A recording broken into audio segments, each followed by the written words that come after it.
विश्व पर्यावरण दिवस के अवसर पर नागपुर महानगर पालिका द्वारा नेहरू नगर जोन अंतर्गत नंदीग्राम वाठोड़ा क्षेत्र में बड़े पैमाने पर वृक्षारोपण किया गया था। हालांकि कुछ ही दिनों में कई पौधे के सूख जाने का मामला सामने आया है, जिसकी वीडियो सोशल मीडिया पर वायरल हो रहे हैं। इस मुद्दे पर मनपा के विपक्षी नेता संजय महाकालकर ने प्रशासन पर सवाल उठाए हैं। उन्होंने कहा कि वृक्षारोपण के साथ पौधों के संरक्षण और नियमित देखभाल की व्यवस्था भी जरूरी है। महाकालकर ने मनपा के हर वर्ष 5 लाख पौधे लगाने के दावे पर भी सवाल उठाते हुए कहा कि पौधों को जीवित रखने के लिए बजट में विशेष प्रावधान किया जाना चाहिए।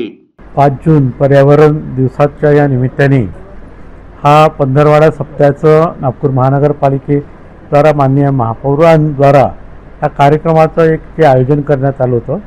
त्यातला एक भाग म्हणजे पर्यावरण दिन। नागपूर शहर हे स्वच्छ आणि सुंदर राहिलं पाहिजे, हे पर्यावरणाकरिता म्हणून ती झाडं लावण्याचं काम महानगरपालिकेद्वारा तिथे करण्यात आलेलं होतं।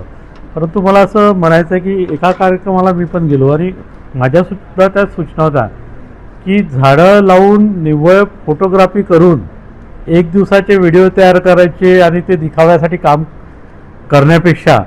त्याला जर खरंच जर जगवायचं असेल तर त्याच्यासाठी आपण काहीतरी एजन्सी नेमली पाहिजे, त्याला प्रॉपर ट्रिगार्ड लावले पाहिजे, त्याच्याकरता पाण्याची व्यवस्था केली पाहिजे, तरच मला असं वाटतं की ते जे झाडं आपण लावले ते सार्थक होईल आणि ते झाडं जगण्याकरता त्याला मदत होईल आणि निश्चितपणाने या शहरामध्ये पर्यावरणाकरता समतोल राखण्याकरता त्याचा फायदा होईल। आणि मी तेच सांगितलं ना की झाडं लावणे आणि झाडं लावले बा आम्ही एवढे त्याचा दिखावा करण्यापेक्षा ते झाडं लावल्यावर त्याच्यासाठी जे काही त्याला ट्रिगार्ड पाहिजे, त्याला जे काही खत पाणी पाहिजे किंवा त्याला जगवण्याकरता नियमित पाणी पाहिजे। मला असं वाटतं की जर महानगरपालिकेद्वारा आपण जी झाडं लावतो त्याकरता त्याला जगवण्यासाठी जर एखादी एजन्सी जर ठेवली तर मला असं वाटतं की बा ती झाडं निश्चितपणाने मोठी होईल आणि त्याचा फायदा या नागपूर शहरातील लोकांना पर्यावरण समतोल राखण्याकरता होईल। हा असं म्हणायला काही हरकत नाही ना, कारण की पर्यावरण फक्त झाडच नाही लावली तर हा पंधरवाडा सप्ताह आहे जे एक दिवस आपण बगीचे साफ करण्याकरता ठेवला आहे, एक दिवस शहरातील तलाव साफ करण्याकरता ठेवला आहे। हे असे विविध कार्यक्रमाचं आयोजन आपण या पंधरवाड्याच्या या सप्ताहामध्ये आपण ठेवलेलं आहे। तर मला असं वाटते की हे फक्त एक दिवसाचं न करता आपण जर याला हा कार्यक्रम वर्षभर जर आपण राबवला किंवा एक दिवस ज्या कार्यक्रमाकरता आपण पूर्ण लक्ष देऊन आलो, ह्याच प्रोग्राम करता तलाव स्वच्छ राहावे, बगीचे स्वच्छ राहावे, शहर स्वच्छ राहावे, या सर्व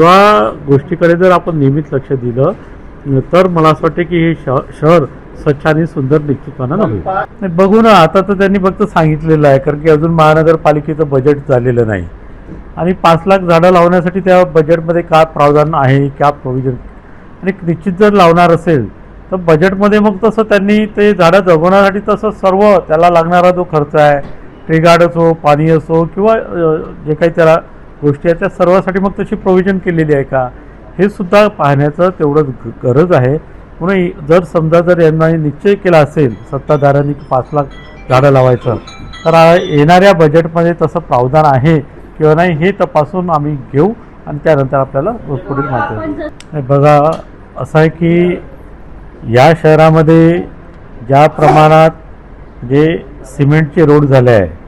आता नुकताच उन्हाळा संपलेला आहे आणि आपण जर बघितलं असेल तर ह्या नागपूर शहरामध्ये टेम्परेचर हे जगातील 4-5व्या नंबरवर आपण पोहोचलेलो आहे। आणि मला असं वाटतं की कुठेतरी आपण हा झाडं लावण्याचा जो निर्णय आहे हा केला, हा निश्चित आम्ही याच्यासाठी आम्ही आपलं स्वागत करू, परंतु हा दिखाव्यासाठी आहे का फक्त सांगण्यापुरता आहे का,